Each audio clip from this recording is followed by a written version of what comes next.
Good morning and नमस्ते everyone. यस क्लासमा connect हुनुभएका सम्पूर्ण ब्याङ्किङ एस्पायरेन्ट्सलाई हार्दिक स्वागत तथा अभिवादन गर्न चाहन्छु। हामी एनआरबी युनिफाइड डिरेक्टिभ्समा छौँ र आज हामी डिरेक्टिभ 18 को डिस्कसन गर्नेछौँ। क्लास सिधिसकेपछि यो भिडियो तपाईँलाई युट्युबमा पनि उपलब्ध हुनेछ। युट्युबमा राख्नुको उद्देश्य लाइक सब्सक्रिप्सन बढाउने कदापि पनि होइन। यसको एकमात्र उद्देश्य भनेको नलेज स्प्रेड गर्ने हो। कुनै पनि समय बेकार नफाली म आजको क्लासमा अगाडि बढ्न चाहन्छु। धन्यवाद। Directive 18 merger, acquisition, upgrading, expansion र कन्ट्र्याक्सन सम्बन्धित छ। नेपाल राष्ट्र ब्याङ्कको निर्देशिका 18 मा स्तरोन्नति हुने, कार्यक्षेत्र विस्तार वा सङ्कुचन तथा गाभिने सम्बन्धी व्यवस्था हो। तपाईँलाई स्मरण रहोस्, नेपाल राष्ट्र ब्याङ्कले जुन एनआरबी युनिफाइड डिरेक्टिभ्स निकाल्छ त्यो क, ख र ग वर्गको लागि छुट्टै निकाल्छ र घ वर्गको जुन निर्देशिका हुन्छ त्यो छुट्टै हुन्छ। र एउटा कुरा के बुझ्नुहोस्, निर्देशिका जुन नेपाल राष्ट्र ब्याङ्कले निकाल्छ यो चाहिँ नेपाल राष्ट्र ब्याङ्क ऐन 2058 को दफा 79 ले दिएको अधिकार प्रयोग गरेर यो निर्देशन जारी गर्ने गरेको छ। ठिक छ। सो यहाँसम्म तपाईँले के बुझ्नु पर्यो, निर्देशिका 18 मा स्तरोन्नति, अपग्रेडेसन, कार्यक्षेत्र विस्तार, एक्सपान्सन, सङ्कुचन भनेको कन्ट्र्याक्सन, गाभ्ने मर्जर गर्ने वा गाभिने एक्वायर गर्ने सम्बन्धी व्यवस्थाहरू राखेको छ तपाईँको कति निर्देशनमा, निर्देशिका 18 मा। र यो जुन निर्देशिका एनआरबी युनिफाइड डिरेक्टिभ राष्ट्र ब्याङ्कले जुन जारी गर्छ यो क, ख र ग को लागि हुन्छ र यसमा तपाईँले जुन निर्देशिका दिने अधिकार जुन राष्ट्र ब्याङ्कलाई दिएको छ त्यो नेपाल राष्ट्र ब्याङ्क ऐन 2058 को दफा 79 ले दिएको अधिकार हो। ठिक छ। अलराइट, नबिर्सिनु होला। सो सबभन्दा पहिला हामी गरौँ कुरा अपग्रेडेसनको। अब अपग्रेडेसन गर्नु पर्यो कुनै अब अपग्रेडेसन कसको हुँदैन भनेपछि अपग्रेडेसन त तपाईँको ए क्लासले त गर्नै परेन। ए क्लास त अलरेडी के छ, नेसनल लेभल छ। सो अपग्रेड गर्न आउने भनेको बी र सीले हो होइन। सो बेसिकली ख र ग वर्गले आउनु पर्यो अपग्रेड गर्नलाई। खले के हुनु छ, अपग्रेड गरेर क हुनु छ। गले अपग्रेड गरेर के हुनु छ, ख हुनु छ। त्यति मात्रै होइन, ख क्लास ब्याङ्क छ, डेभलपमेन्ट ब्याङ्क छ, तर त्यो कुन लेभलको छ, प्रोभिन्स लेभलको। अब उसलाई नेसनल लेभल डेभलपमेन्ट ब्याङ्क हुनु छ। त्यसै गरी ग लेभलको छ, ग लेभलको प्रोभिन्स लेभलमा छ, उसले नेसनल लेभलमा हुनु छ। सो यस्तो केसलाई हामी अपग्रेडेसन भन्छौँ है। सो यस निर्देशन बमोजिम स्तरोन्नति भन्नाले बुँदा नम्बर 2 बमोजिमको मापदण्ड पुरा गरेका यस ब्याङ्कबाट इजाजत प्राप्त राष्ट्रिय स्तरको कार्यक्षेत्र भएका ग वा ख वर्गका वित्तीय संस्था क्रमशः ख वा क वर्गको संस्थामा परिणत हुन सक्ने अवस्था सम्झनु पर्दछ। जस्तै अब ख वर्गले क वर्ग हुनु पर्यो, ग वर्गले ख वर्ग हुनु पर्यो होइन। त्यस्तो केसलाई हामी अपग्रेडेसन भन्नेछौँ है त, स्तरोन्नति भन्नेछौँ। अब त्यो गर्नको लागि के गर्नु पर्यो त, के हुनु पर्यो, के क्राइटेरिया पुग्यो भने, जस्तै यो विकास ब्याङ्कले के क्राइटेरिया पुगायो भने, के क्राइटेरिया पुर्यायो भने यो अब कमर्सियल ब्याङ्क हुन सक्छ। त्यो कुराहरू बुझ्नुहोस् है त। त्यसै गरी ग क्लासले के क्राइटेरियाहरू पुर्यायो भने यिनीहरू ख क्लास हुन सक्छ, त्यो कुरा बुझ्नु पर्यो। अब त्यसको लागि हामीसँग के छ त, केही बुदाहरू छन्, त्यो एक एक गरेर हेर्नुहोस् है। एउटा त संस्थाले सम्बन्धित वर्गको वित्तीय कारोबार गर्न इजाजत प्राप्त गरेको अवधि 5 वर्ष पुरा गरेको हुनु पर्यो। जस्तै ख क्लास ब्याङ्कले मिनिमम पनि लाइसेन्स लिएको 5 वर्ष पुरा गरेको हुनु पर्यो, तब मात्र उसले एप्लाई गर्न मिल्छ क क्लासको लागि। ठिक छ, फर्स्ट क्राइटेरिया नै त्यही हो। ग क्लासले पनि कम्तीमा पनि कति वर्ष पुरा हुनु पर्यो लाइसेन्स लिएको, 5 वर्ष। उसले 5 वर्ष पुरा गरिसकेको छ भने मात्रै उसको फर्स्ट एलिजिबिलिटी पुरा भयो ख वर्ग हुनलाई। ठिक छ। अलराइट। त्यसै गरी संस्था पछिल्लो 5 आर्थिक वर्षमा लगातार रूपमा नाफामा रहेको हुनुपर्छ। यदि घाटामा छ भने एलिजिबिलिटी भएन। ठिक छ। फर्स्ट एलिजिबिलिटी त लाइसेन्स लिएको 5 वर्ष हुनु पर्यो कुनै पनि संस्थाले अपग्रेड गर्नलाई। दोस्रो, कम्तीमा पनि लगातार 5 वर्ष के हुनु पर्यो त, प्रफिटमा हुनु पर्यो। ठिक छ। लगातार यसको मिनिङ यो होइन 5 वर्ष प्रफिट थियो, फेरि 1 वर्ष घाटा, फेरि 3 वर्ष प्रफिट। नो, 5 वर्ष लगातार, पछिल्लो 5 वर्ष आर्थिक वर्षमा लगातार प्रफिटमा हुनु पर्यो। अर्को कुरा, संस्था सञ्चित नोक्सानीमा नरहेको। यस्तो तपाईँको यो रिजर्भ छ, रिजर्भ घाटामा हुनु भएन है। रिजर्भ घाटामा कस्तो केसमा 1 वर्ष 1 अर्ब घाटा लाग्यो अरे ग क्लास ब्याङ्कलाई, होइन? अब उसले के गर्यो, पैसा कमाउँदा कमाउँदै गयो, 5 वर्षसम्म प्रफिटमै गयो अरे 5 वर्ष। तर पनि ऊ अझ 20 करोड घाटामा छ अरे, होइन? किन भन्दाखेरि 1 वर्ष 1 अर्ब प्रफिट घाटामा गएको थियो, तर 5 वर्ष लगातार प्रफिट गर्दाखेरि पनि त्यो घाटा असुल गर्न सकेन। उसको रिजर्भ त अहिले पनि के छ, नेगेटिभमा छ भने त्यस्तो केसमा पनि उसले अपग्रेड गर्नलाई एप्लाई गर्न मिल्दैन। ठिक छ, फर्स्ट कुरा बुझ्नुभयो, 5 वर्ष लाइसेन्स लिएको हुनै पर्यो, लगातार 5 वर्ष प्रफिट भएको हुनु पर्यो, संस्था सञ्चित नोक्सानीमा हुनु भएन, उसको जुन रिजर्भ छ त्यो प्रफिटमा हुनु पर्यो, पोजिटिभ हुनु पर्यो, विगत 5 वर्षको औसत कुल निष्क्रिय कर्जा नन पर्फर्मिङ लोन जुन छ त्यो 5% भन्दा कम भएको हुनु पर्यो। ठिक छ, जो उसको नन पर्फर्मिङ लोन छ, नन पर्फर्मिङ एसेट्सहरू जुन छ त्यो के हुनु पर्यो त, 5% भन्दा बिलो हुनु पर्यो, तब मात्र उसले के गर्न मिल्छ त, अप्लाई गर्न मिल्छ। माथिल्लो वर्गको इजाजत पत्र संस्थाको लागि यस ब्याङ्कले तोकेको चुक्ता पुँजी पुरा भएको हुनु पर्यो। जस्तै अब ख क्लास ब्याङ्क छ, होइन, डेभलपमेन्ट ब्याङ्क छ, उसको त पुँजी कति हो, 250 2.5 बिलियन हो, होइन, नेसनल लेभलको। अब उसले ए हुनु पर्यो भने त ए को लागि मिनिमम पुँजी कति हो, 8 अर्ब। सो उसको पुँजी पनि कति हुनु पर्यो, अब 8 अर्ब पुर्याउनु पर्यो, तब मात्र उसले के गर्न मिल्छ त, अप्लाई गर्न मिल्छ। अब एउटा कुरा के बुझ्नुहोस् भने यहाँ अर भनेर होइन, म एन्ड भनेर पढिरहेको छु।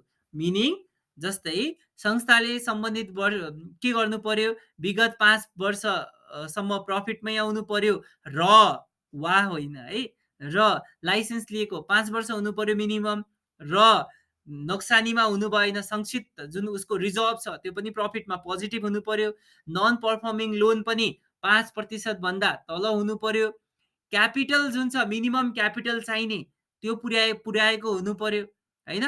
त्यसै गरी संस्थाले यस ब्याङ्कद्वारा जारी पुँजी पर्याप्तता, क्यापिटल एडुकेसन रिक्वायरमेन्ट जुन छ, प्रति ग्राहक कर्जा सीमा, होइन, जुन तपाईँको यो हामीले पछितिर पढ्छौँ डिरेक्टिभ 3 मा सिंगल अब्लिगेटरी लिमिट भनेर, कर्जा निक्षेप अनुपात, कर्जा नोक्सानी व्यवस्था र वित्तीय स्रोत परिचालन सम्बन्धी निर्देशनहरू पूर्ण रूपमा पालना गरेको तथा विगत 5 वर्षदेखि लगातार यस ब्याङ्कले तोकेको न्यूनतम पुँजी पर्याप्तता अनुपात कायम गरेको हुनु पर्यो। राष्ट्र ब्याङ्कले भनेका जति पनि डाइरेक्टिभ छन् त्यो डाइरेक्टिभहरू फुलफिल गरेको हुनु पर्यो, होइन, र कुनै पनि यो डिरेक्टिभहरूमा मिस आउट भएको हुनु भएन। त्यसै गरी संस्था वा सञ्चालक समिति पद अधिकारीलाई यस ब्याङ्कबाट सुशासन लगायत खण्ड 6 मा उल्लिखित निर्देशनहरू पालना नगरेको विषयमा कारबाही भएको भए सो कारबाही फुकुवा भएको अवधिको 3 वर्ष पुरा भएको हुनु पर्यो। मानव माथि गएर निर्देशन जुन उसले दिएको थियो राष्ट्र ब्याङ्कको, राष्ट्र ब्याङ्कले दिएको निर्देशन उसले के गर्यो, मानेको नरहेछ रे मानव, होइन, कुनैमा अब कारबाही पर्यो रे ऊ। अब त्यस्तो केसमा कारबाही परेको भए कारबाही फुकेको पनि कति वर्ष हुनु भइसक्नु पर्यो, 3 वर्ष भइसक्नु पर्यो, तब मात्रै उसले के गर्न मिल्छ त, अप्लाई गर्न मिल्छ, तब मात्रै ऊ के हुन्छ, एलिजिबल हुन्छ। त्यसै गरी संस्था वा सञ्चालक समिति पद अधिकारीलाई यस ब्याङ्कबाट सुशासन लगायत खण्ड 6 मा उल्लिखित म त्यही रिपिट गरिरहेको छु, शीघ्र सुधारात्मक कारबाही भएको भए सो कारबाही फुकुवा भएको 3 वर्ष पुरा भएको हुनुपर्ने रहेछ, होइन? सो प्रम्प्ट करेक्टिभ एक्सन कुनै लिएको थियो, पिसिए भएको भए त्यो पनि फुकुवा भएको 3 वर्ष पुरा भइसकेको भएपछि मात्रै अप्लाई गर्न पाउने रहेछ। संस्थाले अघिल्लो आर्थिक वर्षसम्मको लेखा परीक्षण सम्पन्न गरेको हुनुपर्छ, उसले अडिट रिपोर्टहरू सबै कम्प्लिट गरेको हुनसक्नु पर्यो। राष्ट्रिय स्तरको कार्यक्षेत्र भएको ख वर्गबाट क वर्गमा अपग्रेड हुन चाहेको संस्थाको अघिल्लो आर्थिक वर्षमा व्यवसायको आकार, निक्षेप तथा कर्जाको कुल योग, न्यूनतम चुक्ता पुँजीको 15 गुणा र ग्राहक संख्या 25,000 भएको हुनुपर्छ। के हुनु पर्यो, ध्यान दिएर सुन्नुहोस्, ग्राहकको संख्या 25,000 हुनु पर्यो। 25,000 भन्दा मिनिमम कम हुनु भएन है। क वर्गमा जानु छ भने मिनिमम ग्राहक संख्या कति चाहिन्छ त ख वर्गलाई, 1000 चाहिने रहेछ र निक्षेप तथा कर्जाको कुल योग न्यूनतम चुक्ता पुँजीको कति हुनु पर्यो? 15 गुणा हुनु पर्यो। जस्तै तपाईँको निक्षेप तथा कर्जाको कुल योग भनेको के भयो? डिपोजिट र कर्जा। मानौँ तपाईँको डिपोजिट छ 1 अर्ब अनि कर्जा छ 1 अर्ब भनेपछि कति भयो टोटल? 2 अर्ब भयो।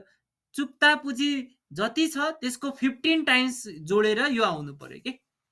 निक्षेप तथा कर्जाको कुल योग आउनु पर्यो। ठिक छ? 15 टाइम्स भन्दा बेसी चाहिँ हुनु भएन। यति आकार चाहिँ हुनु पर्यो, 15 गुणा हुनु पर्यो। मानौँ तपाईँको चुक्ता पुँजी छ अरे 8 अर्ब, 8 अर्ब नभनौँ अहिलेलाई 5 अर्ब भनौँ है त। सो 5 अर्ब छ अरे, त्यसो भए तपाईँको डिपोजिट र लोन जोडेर कति हुनु पर्यो थाहा छ? 5 × 15 भनेपछि कति भयो? 75 अर्ब बराबरको आकार चाहिँ हुनु पर्यो। ठिक छ? सो 75 अर्ब बराबरको तपाईँको के हुनु पर्यो? डिपोजिट र लोन जोडेर चाहिँ 75 अर्ब बराबरको ब्यालेन्स सिट हुनु पर्यो के। ठिक छ? आकार हुनु पर्यो। र अब कस्टमर कति हुनु पर्यो? 25,000। त्यसै गरी राष्ट्रिय स्तरको कार्यक्षेत्र भएको ग वर्गको चाहिँ के हुनु पर्यो भने, ग वर्गबाट ख वर्गमा जान खोजिरहेछ भने त्यो पनि त्यही निक्षेप तथा कर्जाको कुल योग चाहिँ न्यूनतम चुक्ता पुँजीको 15 गुणा हुनु पर्यो र ग्राहक संख्या चाहिँ 10,000 हुनु पर्यो। सो यति एलिजिबिलिटी भइसकेपछि मात्रै अपग्रेडेसन गर्न मिल्ने रहेछ। एकछिन रिपिट गर्नुहोस् ध्यान दिएर। फर्स्ट त लाइसेन्स लिएको 5 वर्ष कम्प्लिट गरिसक्नु पर्यो।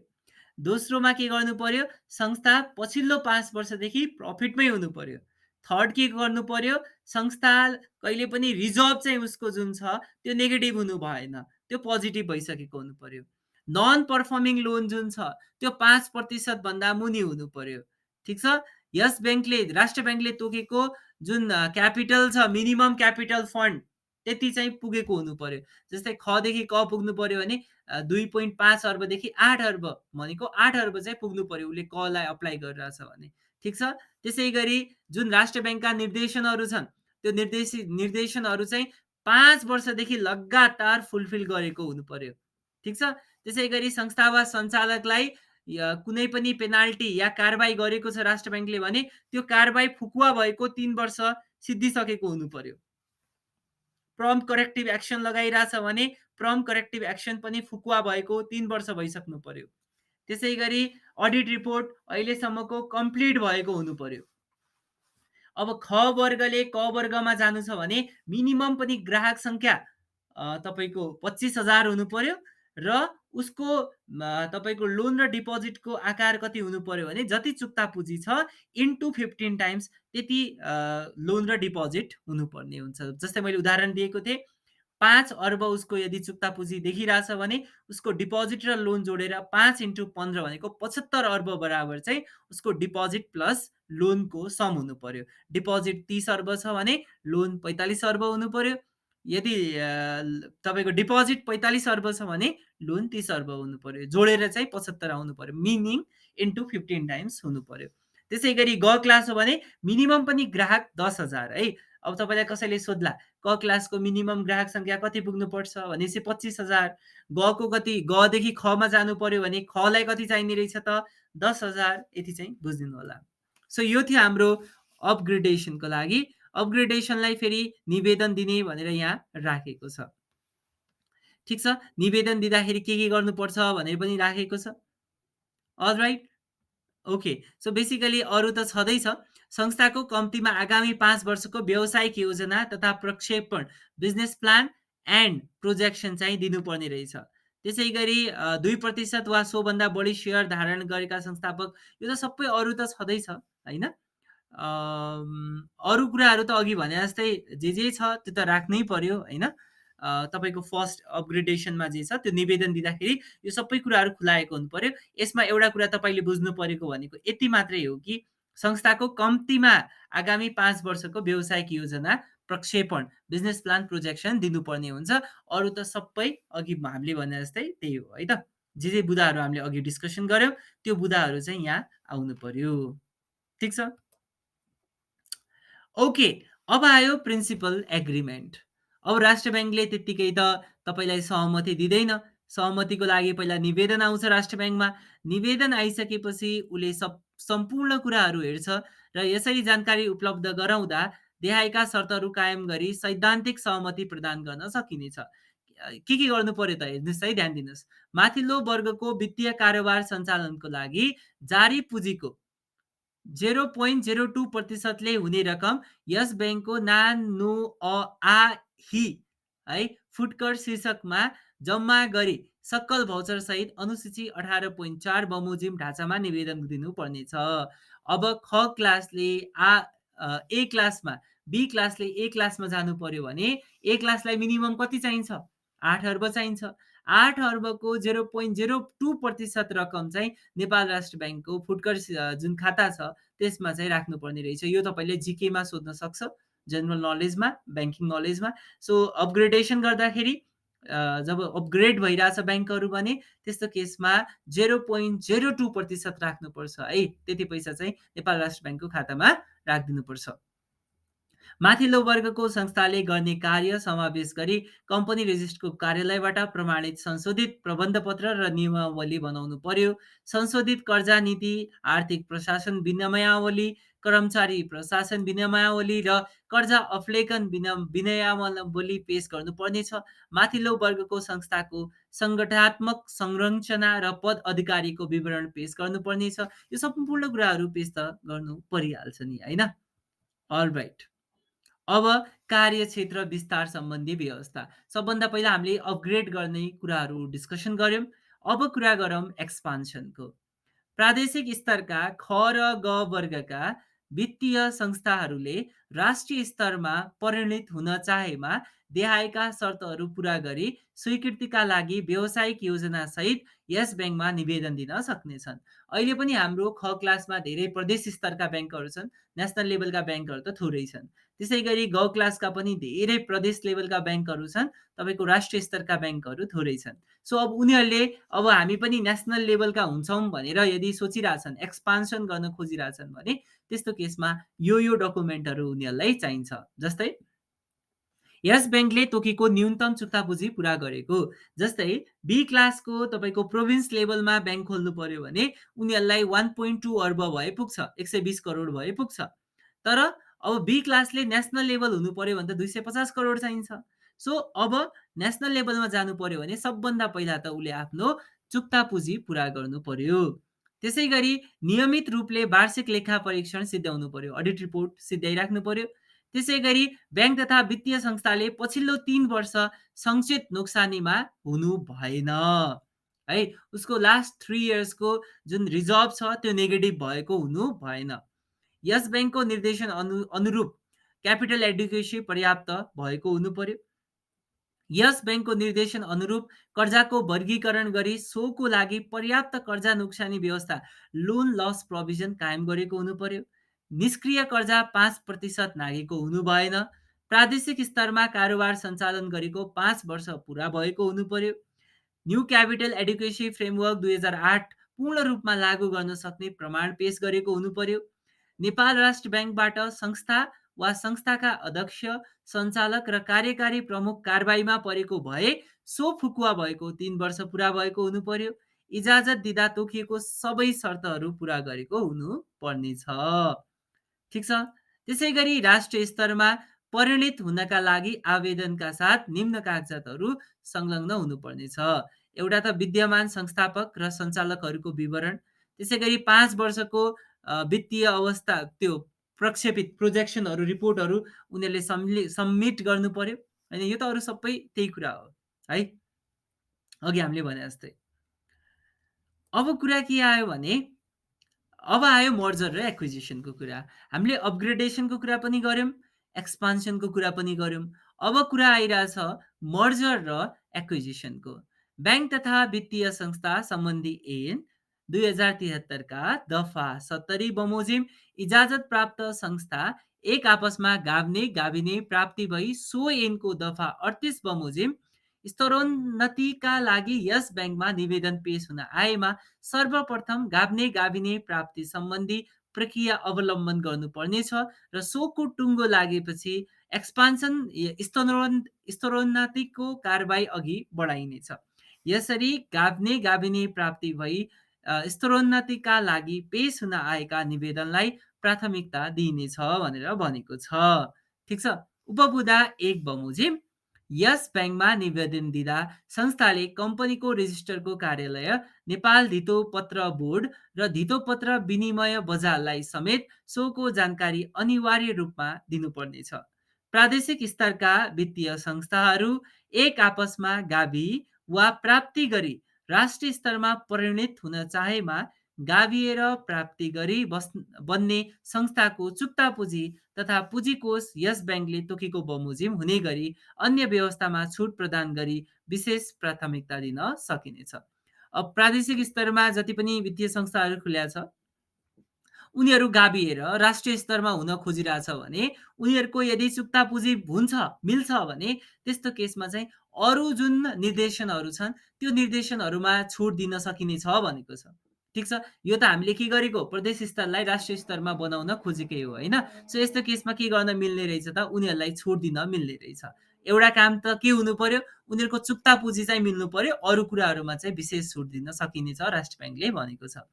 त्यसै गरी देहायको कुनै वा सबै अवस्था पुरा नगर्ने इजाजत प्राप्त संस्थालाई अन्य कुनै इजाजत प्राप्त संस्थागत गाभिन वा प्राप्ति जान नेपाल राष्ट्र ब्याङ्कले निर्देशन दिन सक्नेछ। जस्तै नेपाल राष्ट्र ब्याङ्कले तोकेको अवधिभित्र तोके बमोजिमको पुँजी नपुर्याएमा, विगत 5 वर्षदेखि लगातार नोक्सानी रहेमा, नेपाल राष्ट्र ब्याङ्कले दिएको निर्देशन पटक पटक उल्लङ्घन गरी कारबाही परेमा, नेपाल राष्ट्र ब्याङ्कले तोके बमोजिम जोखिम बेहोर्न कोष कायम गर्न नसकेमा, यो 4 वटा क्याटेगोरी यदि भइरहेछ भने यस्तो केसमा चाहिँ राष्ट्र ब्याङ्कले के गर्न सक्छ भने अरू ब्याङ्क तथा वित्तीय संस्थालाई जबरजस्ती गाभिन फोर्स गर्न सक्छ। ठिक छ। सो नेपाल राष्ट्र ब्याङ्कले तोकेको अवधिभित्र तपाईँको पुँजी पुर्याइदिएन कुनै ब्याङ्क तथा वित्तीय संस्थाले भने उनीहरूलाई मर्जर र एक्विजिसनमा जान फोर्स गर्न सक्छ। विगत 5 वर्षदेखि नोक्सानीमा रहेका संस्थाहरूलाई मर्जर एक्विजिसनमा जान फोर्स गर्न सक्छ।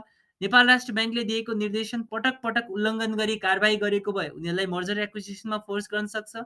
नेपाल राष्ट्र ब्याङ्कले तोके बमोजिम जोखिम बेहोर्न कोष कायम गर्न नसकेको अवस्थामा पनि उनीहरूलाई मर्जर एक्विजिसनमा जान फोर्स गर्न सक्छ।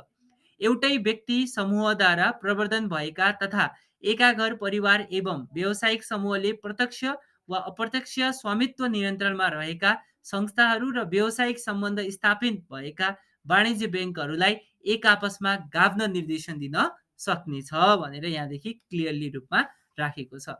गाभ्ने गाभिने वा प्राप्ति गर्ने सम्बन्धमा यस ब्याङ्कबाट सैद्धान्तिक सहमति दिइसकेको अवस्थामा प्रमुख कार्यकारी अधिकृतको पद रिक्त भएको 3 महिनाभित्र अनिवार्य रूपमा पदपूर्ति गरिसक्नुपर्ने व्यवस्थामा छुट प्रदान गर्न सकिनेछ। अब हेर्नुहोस् है, अब कहिलेकाहीँ के हुन्छ भने दुईटा ब्याङ्क मर्ज भइरहेछ। दुईटा ब्याङ्क मर्ज बेसिकली के हो भने कुनै ब्याङ्कमा सिइओ प्रमुख कार्यकारी अधिकृत तपाईँको यदि 3 महिनाभित्र अपोइन्ट गरिसक्नुपर्ने हुन्छ। जस्तै कुनै सिइओ तपाईँको कुनै ब्याङ्कको रिटायर हुनुभयो या छोड्नुभयो भने त्यहाँ 3 महिनाभित्र नयाँ सिइओको एपोइन्टमेन्ट भइसक्नुपर्ने हुन्छ। तर अब तपाईँ के भइरहेछ दुईटा ब्याङ्कहरू मर्ज भइरहेछ मानौँ।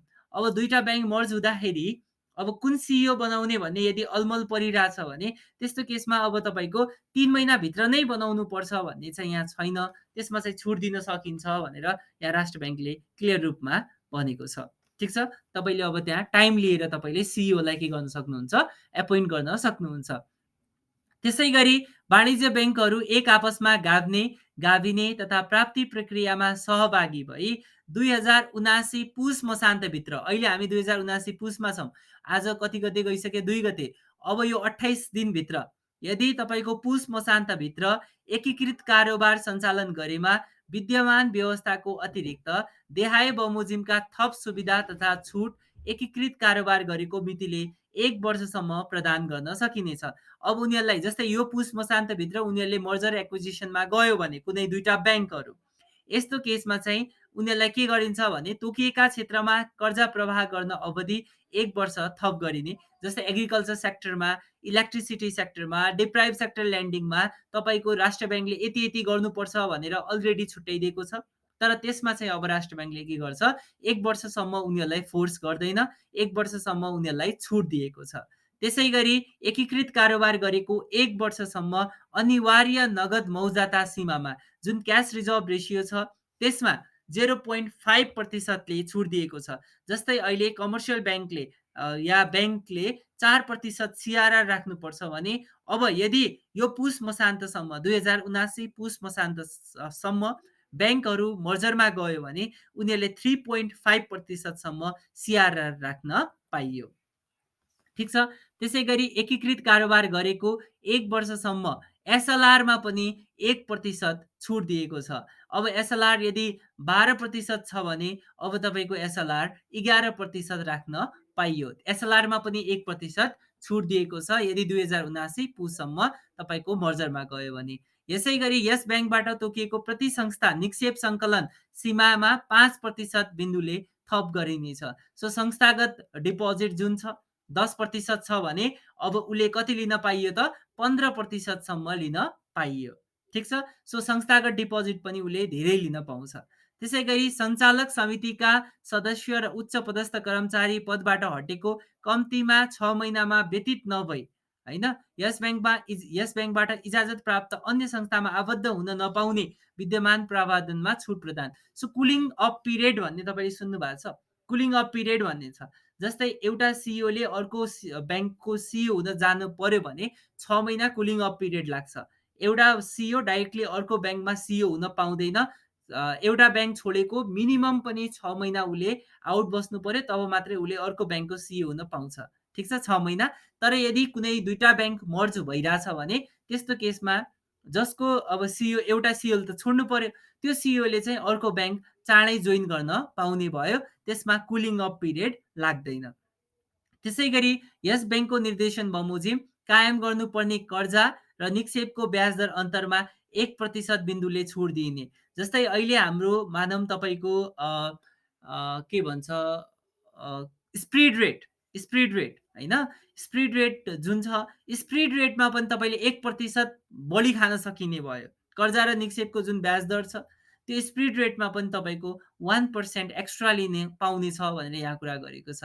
जस्तै 4.4 थियो भने तपाईँको 5.4 हुनसक्छ होइन। कसैको अब डेभलपमेन्ट ब्याङ्कको 5 छ अलरेडी 4.5 छ भने उनीहरूले 5.5 लिन पाउने भयो होइन। सो यसरी जान सकिने भयो। 1% एक्स्ट्रा उनीहरूले चार्ज लिन सक्छ भनेको छ। यसै गरी एकीकृत कारोबार थालनी गर्दा कर्जा निक्षेप अनुपातले सीमा नागेमा सो नियमित गर्न 1 वर्षको समय अवधि दिनेछ। जस्तै सिडी रेसियो कति छ 90-10 छ होइन। 90-10 छ भने अब सिडी रेसियो पनि मिलिरहेको छैन भने त्यसमा पनि 1 वर्ष डिस्काउन्ट दिइनेछ भनेको छ। त्यसै गरी एकीकृत कारोबार सञ्चालनको क्रममा 1 किलोमिटर भित्रका शाखा कार्यालयहरू मध्ये कुनै एक शाखा कायम राखी अन्य शाखा गाभ्न वा बन्द गर्न यस ब्याङ्कको स्वीकृति आवश्यक नपर्ने। जस्तै अब दुईटा ब्याङ्क मर्ज भइरहेछ होइन। दुईटा ब्याङ्क मर्ज भइरहेछ भने मानौँ एउटै ठाउँमा दुईटा ब्याङ्क थियो भने पहिला त के हुन्थ्यो भने बन्द गर्नु पर्यो खोल्नु पर्यो भने राष्ट्र ब्याङ्कको एप्रुभल चाहिन्थ्यो। तर अब 1 किलोमिटर भित्रै नै दुईटा शाखा छन् भने एउटा बन्द गर्नु पर्यो भने अब राष्ट्र ब्याङ्कको एप्रुभल लिनु परेन। त्यसै गरी वाणिज्य ब्याङ्कको 0.10% वा सोभन्दा कम सेयर धारण गरेका संस्थापक समूहको सेयर धनीहरूले यस्तो सेयर बिक्री गर्दा फिट एन्ड प्रपर टेस्ट अनिवार्य गर्नुपर्ने छैन।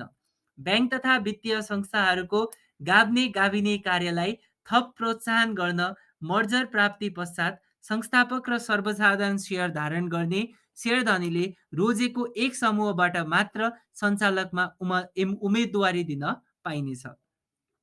प्रदेश स्तरमा सञ्चालित विकास ब्याङ्क एक आपसमा गाभिने वा प्राप्ति प्रक्रियामा संलग्न भई एकीकृत कारोबार सञ्चालन गरेमा कार्यक्षेत्रभित्र पायक पर्ने स्थानमा कर्पोरेट कार्यालय स्थापना गर्न र प्रदेश राजधानी तथा काठमाडौँमा सम्पर्क कार्यालय खोल्न स्वीकृति प्रदान गरिनेछ भनेको छ। अनि त्यसै गरी वाणिज्य ब्याङ्कहरू एक आपसमा गाभिने वा प्राप्ति प्रक्रियामा संलग्न भई 2079 पुस मसान्तभित्र एकीकृत कारोबार सञ्चालन गरेमा काठमाडौँ उपत्यका बाहेकका महानगरपालिका र उपमहानगरपालिकामा एकीकृत कारोबार गरेको मितिले 1 वर्षसम्म शाखा कार्यालय खोल्न यस ब्याङ्कको स्वीकृति लिनुपर्ने छैन। जस्तै आउटसाइड काठमाडौँ भ्याली 1 वर्षभित्र पनि शाखा जुनसुकै ठाउँमा पनि आउटसाइड काठमाडौँ भ्याली भन्दा नि महानगरपालिका र उपमहानगरपालिका बाहेकका ठाउँमा चाहिँ उनीहरूले के गर्न सक्छ त, शाखा कार्यालय खोल्न सक्छ, राष्ट्र ब्याङ्कको निवेदन दिनु परेन। त्यसै गरी वाणिज्य ब्याङ्कहरू एक आपसमा गाभिने भइसकेपछि काठमाडौँ उपत्यका बाहिर 3वटा शाखा खोली सञ्चालनमा ल्याए पश्चात एकीकृत कारोबार गरेको मितिले 1 वर्षसम्म काठमाडौँ उपत्यकामा एक शाखा खोल्न त्यो पनि के गर्नु परेन, राष्ट्र ब्याङ्कको एप्रुभल लिनु परेन। यसको मिनिङ के हो भने आउटसाइड काठमाडौँ भ्याली अब महानगरपालिका र उपमहानगरपालिका बाहेक अरू ठाउँमा शाखा खोल्न उनै एप्रुभल नै लिनु परेन। अब 3वटा शाखा बाहिर खोलिरहेछ तपाईँको महानगरपालिका र उपमहानगरपालिका बाहिर भने एउटा शाखा काठमाडौँभित्र खोल्दाखेरि चाहिँ त्यसमा पनि अब ब्याङ्क तथा वित्तीय संस्थाहरूले राष्ट्र ब्याङ्कको एप्रुभल लिइराख्नु परेन। ठिक छ। त्यसै गरी अब 2079 पुस मसान्तभित्र गाभिने तथा प्राप्ति प्रक्रिया सम्पन्न गरी एकीकृत कारोबार गर्ने गरी दुई वा दुईभन्दा बढी वाणिज्य ब्याङ्कहरू एक आपसमा गाभिने तथा प्राप्ति प्रक्रियामा सहभागी भएमा एक पटकका लागि 65 वर्ष उमेर नागेको व्यक्ति ब्याङ्क तथा वित्तीय संस्थाको प्रमुख कार्यकारी अधिकृतमा पुनः नियुक्त हुन बाधा पर्ने छैन। बेसिकली नियम के थियो, सिइओको लागि उमेर, सिइओको लागि 65 वर्ष उमेर थियो, 65 वर्षभन्दा माथिको व्यक्ति सिइओ हुन पाउँदैन भन्ने थियो। तर यस्तो केसमा चाहिँ एकपटक अझ अपर्च्युनिटी दिइने रहेछ। 65 भन्दा माथिको उमेर पनि छ भने पनि that person can be appointed as a CEO again, है त। त्यसै गरी वाणिज्य ब्याङ्कहरू एक आपसमा गाभिने वा प्राप्ति प्रक्रियामा संलग्न भई 2079 पुस मसान्तभित्र एकीकृत कारोबार सञ्चालन गरेमा यस ब्याङ्कबाट तोकिएको कुल निक्षेपमा सरकारी संस्था एवं संस्थानहरू, पब्लिक लिमिटेड कम्पनीहरू, बचत तथा ऋण सहकारी संस्था तथा त्यस्ता संस्था एवं संस्थान मातहत सञ्चालित कोषहरूको निक्षेपको अंश प्रति संस्था 10% बिन्दुले थप गरिनेछ। ल हेर्नुहोस् त, प्रति संस्थान तपाईँको पहिला 10% मात्र उठाउन पाउँथ्यो भने अब माथि यो तोकिएका संस्थाहरूबाट 20%ले डिपोजिट उठाउन पाउने रहेछ है। यसमा कुन कुन पर्यो तपाईँको सरकारी संस्थान परे, पब्लिक लिमिटेडहरू परे, बचत तथा ऋण सहकारी संस्थाहरू परे। सो यिनीहरूबाट चाहिँ तपाईँले पहिला 10% एउटा संस्थाबाट 10% मात्र उठाउन पाउँथ्यो भने अब 20% डिपोजिट उठाउन पाउँछ। त्यसै गरी वाणिज्य ब्याङ्कहरू एक आपसमा गाभिने वा प्राप्ति प्रक्रियामा संलग्न भई 2079 पुस मसान्तभित्र एकीकृत कारोबार सञ्चालन गरेमा यस ब्याङ्कबाट तोकिएको न्यूनतम 25% बराबर ऋणपत्र जारी गर्नुपर्ने समयावधि 1 वर्ष थप गरिनेछ। अहिले नेपाल सरकारले के गरे नेपाल राष्ट्र ब्याङ्कले के भनेको छ, कुनै पनि ब्याङ्कले आफ्नो क्यापिटलको 25% डिभेन्चर इस्यु गर्नुपर्छ। तर यसमा पनि अब 1 वर्ष छुट दिइनेछ भनेर भनेको छ। अझ त्यति मात्र होइन, धेरै गिफ्टहरू दिइरहेछ। वाणिज्य ब्याङ्कहरू एक आपसमा गाभिने भयो भने त्यस्तो केसमा के गरेको छ, यस ब्याङ्कबाट तोकिएको न्यूनतम 25% बराबर, यो त अब त्यही कुराहरू भन्यो।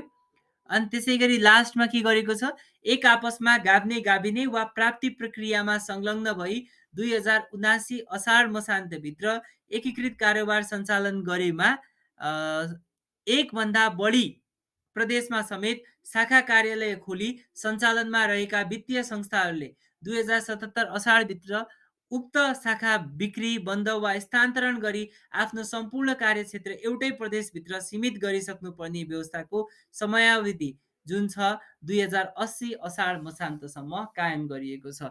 यसको मिनिङ के हो भने यसमा गिफ्ट नै गिफ्ट दिइरहेछ। सो राष्ट्र ब्याङ्कले के गरिरहेछ, मर्जरलाई त तपाईँले के बुझ्नुहोस् भने मर्जर र एक्विजिसनलाई यति गिफ्ट एउटा दिएको छ है। एक त कर्जा प्रवाह फोर्सफुल गरेको छैन, एग्रिकल्चरमा यति हुनैपर्छ भन्ने पनि छैन, तपाईँको सिआरआरमा 0.5% छुट दिइसक्यो, एसएलआरमा तपाईँको 1%ले छुट दिइसक्यो होइन। अनि तपाईँको जुन कर्पोरेट डिपोजिट जुन उठाउँथ्यो हामी एक संस्थाबाट 10% मात्रै जुन उठाउनु पर्ने थियो, एक संस्थाबाट 10% मात्र उठाउन पाउने आफ्नो टोटल डिपोजिटको होइन, त्यो 5%ले बढाइदिएको छ होइन। कुलिङ अफ पिरियड सिइओको हटाइदिएको छ होइन। त्यसै गरी तपाईँको स्प्रिट रेटमा 1% अरू ब्याङ्कबाट बढी खान मिलेकै छ होइन? त्योमा एक स्प्रेड रेटमा पनि 1% डिस्काउन्ट गरेको छ। अनि त्यसै गरी तपाईँको कर्जा सिडी रेसियो पनि तपाईँको नमिले पनि 1 वर्षसम्म छुट दिएकै छ। अब तपाईँको 1 किलोमिटरभित्र 2 वटा ब्रान्च छन् भने बन्द गर्ने अधिकार पनि तपाईँलाई दिएको छ, राष्ट्र ब्याङ्कबाट एप्रुभल नलिनुपर्ने, होइन? अनि त्यसै गरी तपाईँको यो सर्वथा यो त सेयरको छँदैछ। अनि त्यसै गरी तपाईँको अरू फेसिलिटी भनेको यदि तपाईँको आउटसाइड भ्याली शाखा खोल्नु छ भने राष्ट्र ब्याङ्कको एप्रुभल चाहिएन।